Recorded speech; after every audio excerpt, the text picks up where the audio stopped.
अस्सलाम वालेकुम। कैसे हैं सब स्टूडेंट्स? मुझे यकीन है आप सभी ठीक होंगे। आज मैं सेकंड ईयर का चैप्टर नंबर 18 का सेकंड लेक्चर स्टार्ट कर रहा हूँ। हमारे पास हमने लास्ट टाइम सेक्सुअल रिप्रोडक्शन को डिटेल में देखा था और रिप्रोडक्शन को डिफाइन किया था। आज मैं उसी का एक पार्ट पढ़ाऊंगा, उसके बाद हम फिर सेक्सुअल रिप्रोडक्शन के वेज देखेंगे। उसका जो पार्ट रह गया था हमारे पास छोटा सा, वो कुछ हार्मोन या जिसको आप कहते हैं fruit setting and fruit ripening, fruit के अंदर ये एक्टिविटी होती है, इसको हमने स्टडी करना है। इसके अंदर शामिल होते हैं कुछ हार्मोन्स। हार्मोन आपने चैप्टर नंबर 17 के अंदर डिटेल के अंदर डिस्कस किए होंगे। हार्मोन कोई भी स्पेशलाइज्ड केमिकल सब्सटेंस होता है जो ब्लड के जरिए ट्रांसफर होता है। ये एंडोक्राइन हार्मोन की डेफिनेशन बता रहा है और अपने टारगेट टिश्यू को या टारगेट सेल को जाकर इफेक्ट करता है। ग्लैंड खारिज करता है, ब्लड के अंदर मिक्स हुआ और टारगेट सेल को जाकर इफेक्ट कर रहा है। आज हम प्लांट के हार्मोन को डिस्कस करते हैं। प्लांट के हार्मोन को रिलीज करने के लिए कुछ फैक्टर्स प्लांट्स के अंदर भी होते हैं, जैसे एनिमल किंगडम के अंदर है। सबसे पहला हार्मोन जो हमारे पास है वो है ऑक्सिन। चैप्टर नंबर अगर आपने 17 के अंदर पढ़ा तो वहां पर भी 6-7 प्लांट हार्मोन डिस्कस किए हुए हैं। ऑक्सिन है, जिबरेलिक एसिड है, साइटोकिनिन है, इथेन है, ये सारे के सारे हार्मोन वहां पर उसने डिस्कस किए हुए हैं। ऑक्सिन का जो दूसरा नेम है वो है इंडोल एसिटिक एसिड, IAA। ये है indole acetic acid. Indole acetic acid का मेजर सबसे पहला फंक्शन तो ये होता है कि ये एप्सियन को रिटार्ड करता है। जो फ्रूट गिर जाते हैं, जो फ्लावर्स गिरते हैं, ये उनको रिटार्ड करता है, उनको डिले करता है, उनको जल्दी नहीं गिरने देता। अब यहाँ पर आपके टॉपिक में जो उसने डिस्कस किया हुआ है वो बेसिकली ये किया हुआ है कि जो पोलन ग्रेन है ये गैमेट को ट्रांसफर करने का बड़ा अच्छा जरिया है। जो पोलन ग्रेन है वो किसको ट्रांसफर करने का अच्छा जरिया है? गैमेट्स को, क्योंकि पोलन ग्रेन्स मिलेंगे तो क्या बनाएंगे? पोलन ट्यूब बनाएंगे और गैमेट्स किसके जरिए ट्रांसफर होते हैं? पोलन ट्यूब के जरिए ट्रांसफर होते हैं। फिर नेक्स्ट है हमारे पास जो पोलन ग्रेन है, that is also good source for auxin. ये ऑक्सिन की प्रोडक्शन के लिए भी एक बहुत अच्छा सोर्स है। पोलन ग्रेन ही किसको रिलीज करवा रहा है? ऑक्सिन को रिलीज करवा रहा है। कैसे रिलीज करवा रहा है? It stimulates style and ovary to produce more auxin. ये फ्लावर के स्टाइल को या फिर ओवरी जिसमें फ्रूट के अंदर चेंज होना होता है, ओवरी को स्टिमुलेट करता है कि ताकि दोनों मैक्सिमम ऑक्सिन प्रोड्यूस करें। फिर नेक्स्ट है हमारे पास it is necessary for fruit setting.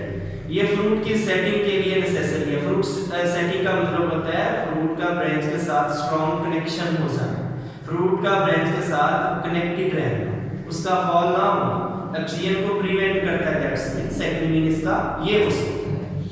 Retention of ovary, इसी को फ्रूट सेटिंग कहते हैं, यानी ओवरी रिटेन होगी। ओवरी वहां पर स्ट्रॉन्ग कनेक्शन बना ली है ब्रांच के साथ। ओवरी ने किस में चेंज हो जाना होता है? It will change into fruit.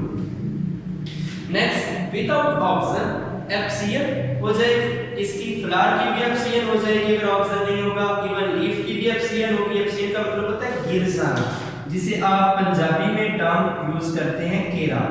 यहाँ पर टर्म है, इसका मतलब होता है गिर जाना, जिसे आप फ्रूट फॉल कह सकते हैं, लीफ फॉल कह सकते हैं या फिर फ्लावर फॉलिंग कह सकते हैं। अब अगर तो आपके पास ऑक्सिन, किसी भी प्लांट के पास ऑक्सिन प्रॉपर्ली प्रोड्यूस नहीं हो रहा तो वहां पर क्या हो जाएगा? फ्रूट फॉल हो जाएगा। वहां पर क्या हो जाएगा? फ्लावर फॉल हो जाएगा। अगर तो फ्लावर पहले फॉल हो गया, रिप्रोडक्शन ही नहीं होगी। ठीक है, तो दूसरा जो हार्मोन इस तरह क्या होगा? एप्सियन से हमारे पास जो यील्ड आ जाएगी, जो पैदावार हो जाएगी, दैट इज आल्सो रिड्यूस। पैदावार भी आपके पास कम आएगी, डेफिनेटली फ्रूट गिरता रहेगा, वो फ्रूट मार्केट में सेल आउट नहीं होगा, वो खराब हो गया, स्पॉइल हो गया, तो आपके पास जो यील्ड आ गई, पैदावार आ गई, वो भी कम हो जाएगी। नेक्स्ट हार्मोन मैंने लिखे हुए हैं, 2 हार्मोन लिखे हैं। एक का नेम जिब्रेलिक एसिड या जिब्रेलिन जिसे आप कहते हैं, और दूसरे का नेम साइटोकिनिन लिखा हुआ है। इन हार्मोन ने बेसिकली क्या करते हैं? जो सीड है, जो डेवलपिंग सीड होता है, जो सीड अभी बन रहा है, वो 3 हार्मोन का तो बड़ा अच्छा सोर्स है। बाकी हार्मोन भी सारे, लेकिन 3 बड़े अच्छे अमाउंट में, हैंडसम अमाउंट में मौजूद होते हैं। वो 3 कौन-कौन से? ऑक्सिन, जिब्रेलिक एसिड और साइटोकिनिन। ये तीनों के तीनों हार्मोन एक हैंडसम अमाउंट में उसके अंदर मौजूद होते हैं। एम्ब्रियो डेवलपमेंट के लिए भी ये हार्मोन चाहिए होते हैं, और उसके अलावा ये हार्मोन आपको किसके लिए चाहिए, ये फूड रिजर्व के लिए भी चाहिए, यानी फूड को भी स्टोरेज करने के लिए चाहिए और एम्ब्रियो को डेवलप करवाने के लिए भी आपको मेजर ये हार्मोन चाहिए होते हैं, जिबरेलिक एसिड और साइटोकिन। फिर मैंने साथ लिखा हुआ है they will form the pericarp fruit wall, जो फ्रूट के ऊपर दीवार बनती है, ऊपर वॉल बनती है, जो जिसे आप छिलका भी कहते हैं, वो बनाना किसका काम है, साइटोकिन और जिबरेलिक एसिड का काम होता है। फिर लास्ट हार्मोन इस चैप्टर का डिस्कस करते हैं, वो है इथीन। इथीन आपने चैप्टर नंबर 17 के अंदर भी पढ़ा होगा। ये एक तो पाइनएप्पल की डेवलपमेंट भी बड़ी अच्छी करवाता है, इथीन फ्रूट राइपनिंग में बड़ी अच्छी हेल्प आउट करता है, सारे के सारे फ्रूट ऑलमोस्ट राइपन करवाने के लिए हम इथीन को यूज करते हैं।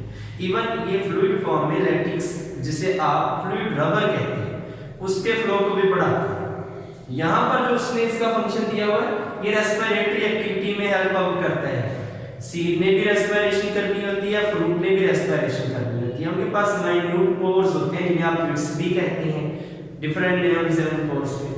फिर इसी तरह क्लाइमेट्रिक एक्टिविटी के लिए भी इसी को कहा जाता है, respiratory activity is also called climacteric activity. ये मैं ऊपर ही आपको बता दिया हूं कि ये फ्रूट राइपनिंग में भी इथीन ही हेल्प आउट करता है।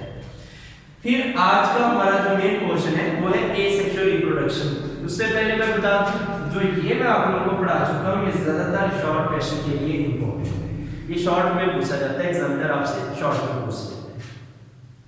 अब एसेक्सुअल रिप्रोडक्शन को डिस्कस करते हैं।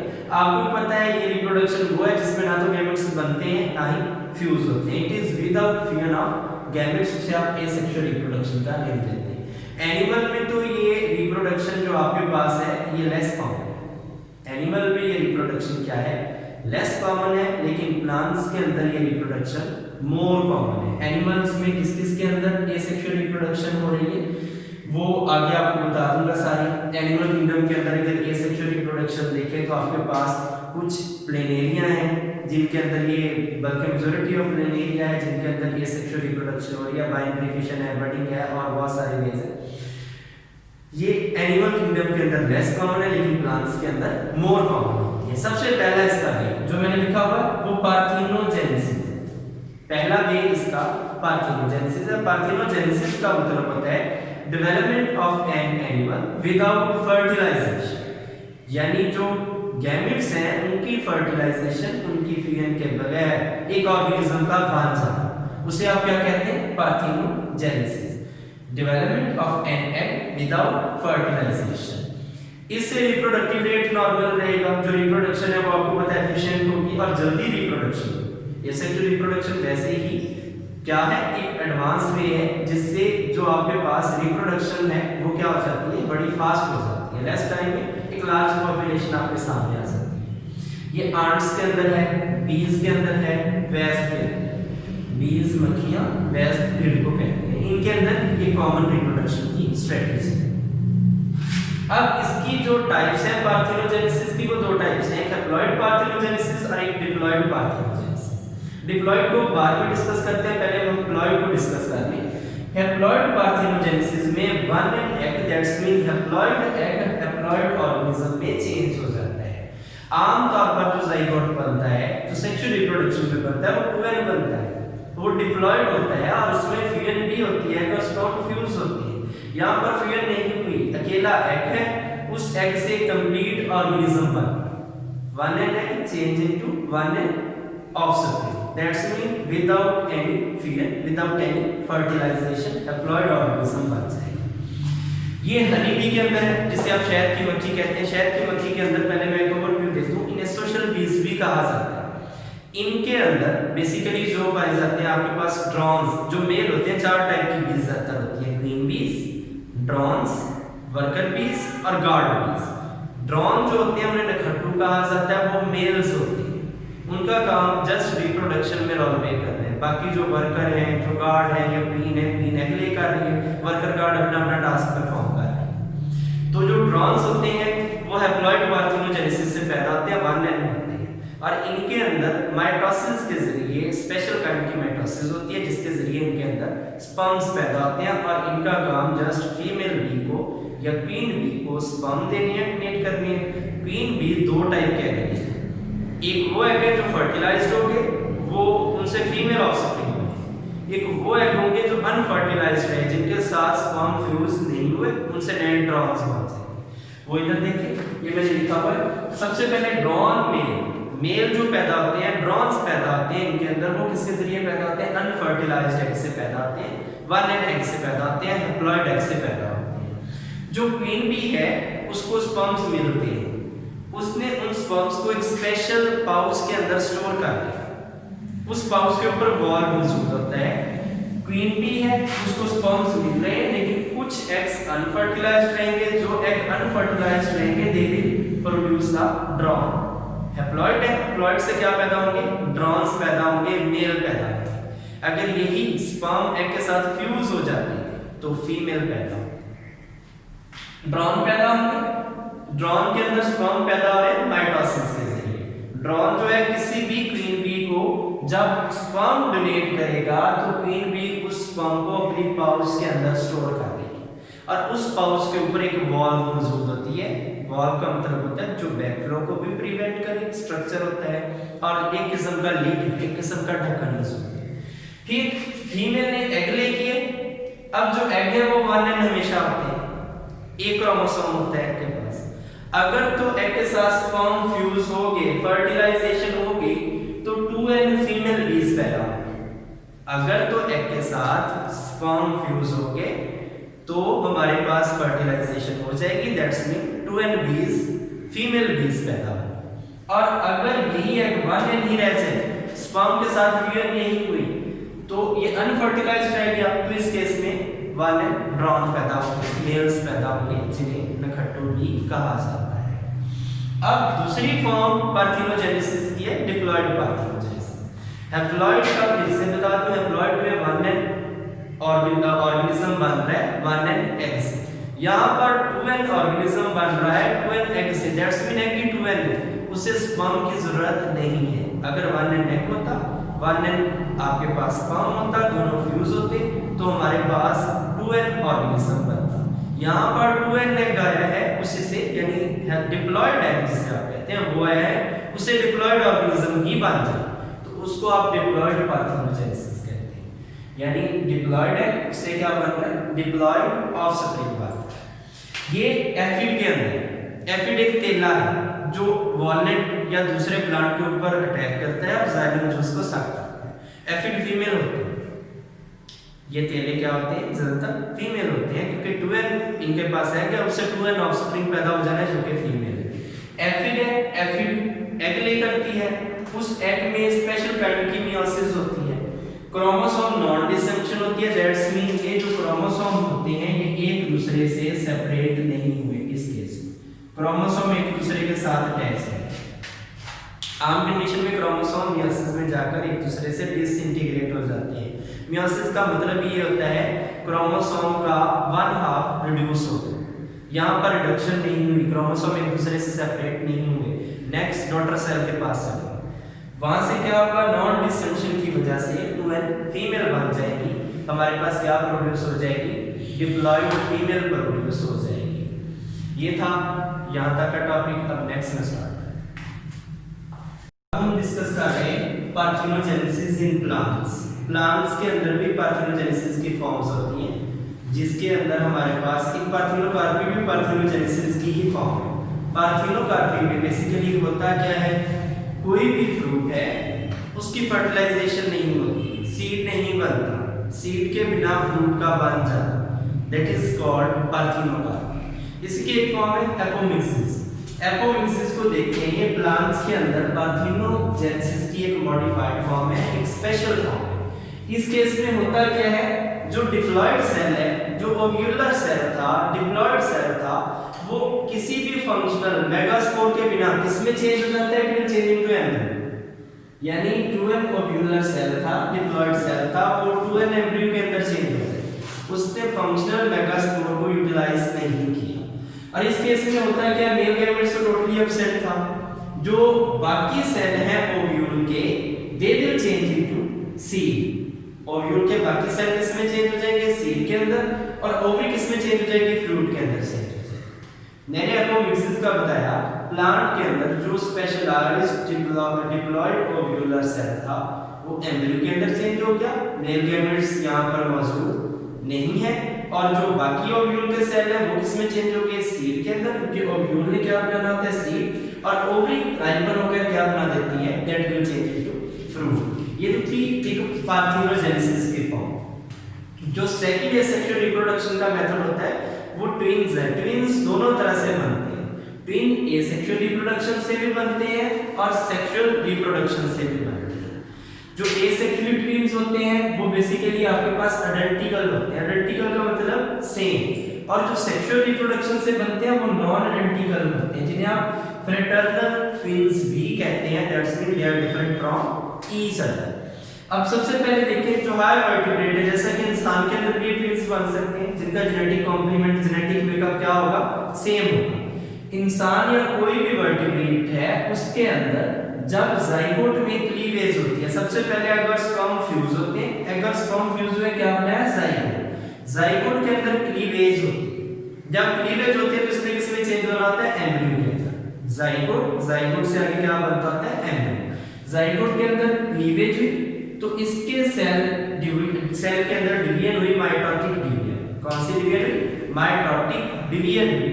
उस डिवीजन के नतीजे में जब एम्ब्रियो 2 सेल्ड स्टेज पर होता है तो यहाँ पर 2 ब्लास्टोमर्स बनते हैं। सबसे पहले आपके पास क्या मौजूद था? जाइगोट। जाइगोट से क्या बना? एम्ब्रियो। एम्ब्रियो डिवाइड हो रहा है, 2 सेल्ड स्टेज पर है तो उससे क्या बन गए? 2 ब्लास्टोमर्स। दोनों ब्लास्टोमर्स एक दूसरे से सेपरेट हो गए, इंडिपेंडेंटली बिहेव करने लगे, 2 ऑफस्प्रिंग आपके पास आ गए। उसे क्या कहते हैं? Identical twins. दोनों का जेनेटिक मेकअप सेम है। जब 2 ब्लास्टोमर्स बने, 2 न्यू ऑर्गेनिज्म बन जाएंगे। ये प्रोडक्ट माइटोसिस की है, तो फिर माइटोसिस हो रही है, मियोसिस नहीं हो रही। सो इनका जेनेटिक कॉम्प्लीमेंट क्या आएगा? That would be same. इसका लॉस भी होगा, ये एसेक्सुअल रिप्रोडक्शन से पैदा हुए, एसेक्सुअली प्रोडक्ट है क्योंकि माइटोसिस होगा। लॉस ये होगा कि जेनेटिक कॉम्प्लीमेंट सेम होने की वजह से एनवायरमेंटल ऐसा रहता है, एनवायरमेंटल रेजिस्टेंस भी इनमें रहती है। कोई भी डिजीज आएगी तो आसानी से इन पर अटैक करेगी, यानी एक इफेक्टेड हो रहा है तो चांसेस बहुत ज्यादा है कि दूसरा भी इफेक्टेड हो जाएगा क्योंकि जेनेटिक कॉम्प्लीमेंट दोनों का सेम है। दूसरे जो ट्विन्स हमारे पास बनते हैं वो फ्रेटर्नल या नॉन आइडेंटिकल ट्विन्स हैं। ये ट्विन एक दूसरे से डिफरेंट होते हैं, मियोसिस के प्रोडक्ट हैं, दोनों का जेनेटिक मेकअप डिफरेंट होता है। और इस केस में फीमेल ने मोर देन 1 एग प्रोड्यूस करनी है और मोर देन 1 स्पर्म्स आएंगे, वो उन एग्स के साथ फ्यूज हो जाएंगे। फॉर एग्जांपल जो वर्ल्ड रिकॉर्ड है 11 का है, 11 एग एट अ टाइम में 11 स्पर्म साथ फ्यूज हो गए, ठीक है। हमारे कंट्री के अंदर 7 का रिकॉर्ड है।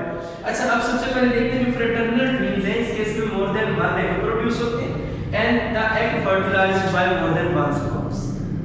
यानी जितने एग्स, फॉर एग्जांपल 3 एग है तो उन्हें ट्रिपलेट कहा जाता है। 3 एग है तो 3 स्पर्म्स चाहिए, वो फ्यूज हो गए, 3 जाइगोट बने। हर एक जाइगोट का जेनेटिक मेकअप एक दूसरे से डिफरेंट है, मियोसिस से पैदा हो रहे हैं, ये मियोटिकली पैदा हो रहे हैं।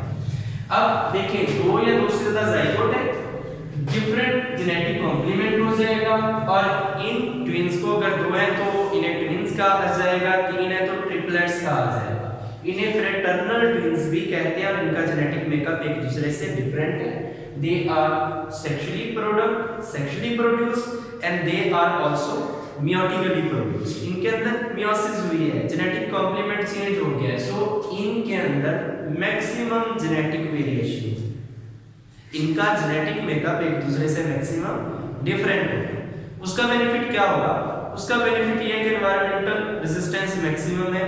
जो डिजीज एक को होती है चांसेस है कि दूसरा बच जाएगा। मैं रिपीट कर रहा हूं, मैंने एक आपको नॉन आइडेंटिकल ट्विन्स बताए जिनका जेनेटिक कॉम्प्लीमेंट सेम था और दूसरे मैंने आपको आइडेंटिकल ट्विन्स बताए जिसका जेनेटिक मेकअप क्या था? डिफरेंट था। आई होप सो आज का लेक्चर आपको समझ आया होगा। बाकी कोई भी क्वेश्चन हो तो आप मुझसे कर सकते हैं। इंशाल्लाह नेक्स्ट टॉपिक के अंदर सेक्सुअल रिप्रोडक्शन के बेस को डिस्कस करेंगे। ओके, अल्लाह हाफिज़।